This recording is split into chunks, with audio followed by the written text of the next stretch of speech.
Hello बच्चों, let's read the question. The question is saying, read the following statement carefully and choose the incorrect one. पहला है, the recycling of several nutrients in soil like iron, sulfur, etc. is done by chemosynthetic autotrophs. दूसरा है, lichen is a symbiotic association between phycobiont and mycobiont which are autotrophic and heterotrophic in nature respectively. तीसरा, Aristotle used simple morphological features to classify plant into herbs and shrubs. चौथा है, mode of nutrition of kingdom Animalia is holozoic. तो आइए देखते हैं हम इसका की कंसेप्ट. तो अगर हम बात करें बच्चों इसके की कंसेप्ट की, तो की कंसेप्ट हो जाएगा basis of classification basis of earliest classification. तो अगर हम बात करें बच्चों अर्लीस्ट क्लासिफिकेशन की, तो इसको पहली बार साइंटिफिक तरीके से क्लासिफिकेशन किसने किया था? वो किया था आपका एरिस्टोटल ने.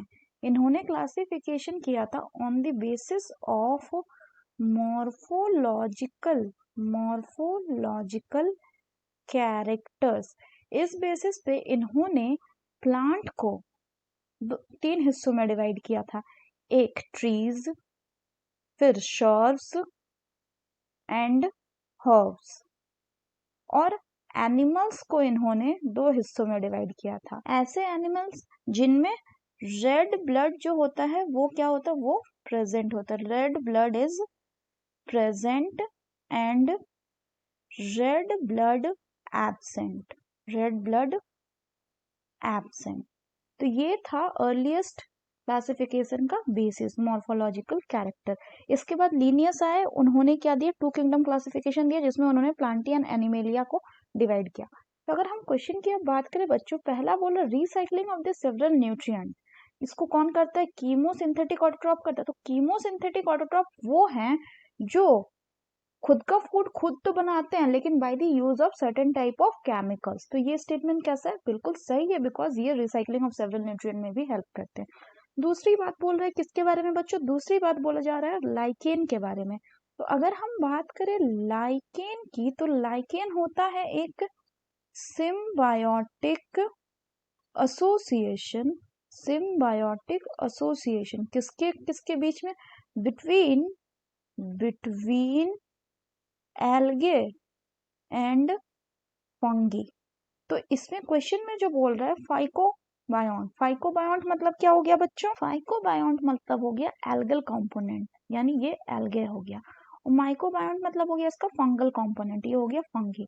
तो जो फाइकोबायोंट है वो ऑटोट्रॉपिक होगा और जो माइकोबायोंट है वो हेटरोट्रॉपिक होगा. तो ये स्टेटमेंट भी कैसा है बच्चों? करेक्ट है. तीसरा में बोल रहा है कि एरिस्टोटल ने सिंपल मॉर्फोलॉजिकल फीचर्स के बेसिस पे क्लासिफिकेशन किया था. ये तो करेक्ट है, लेकिन उन्होंने प्लांट को सिर्फ हर्ब और श्रब्स में नहीं क्लासिफाई किया था, बल्कि किसमें किया था? ट्रीज, श्रब्स एंड हर्ब्स में. तो ये कैसा हो गया? गलत हो गया. चौथा बोल रहा है कि mode of nutrition of kingdom animalia कैसा है? होलोजोइक, यानी ये इंजेक्शन परफॉर्म करते. तो ये बिल्कुल करेक्ट है. तो हमें इनकरेक्ट ऑप्शन बताना है. So the final option will be option 3, that is Aristotle used simple morphological features to classify plants into herbs and shrubs. So that's all for the question बच्चों. Hope you understood it well. Best of luck.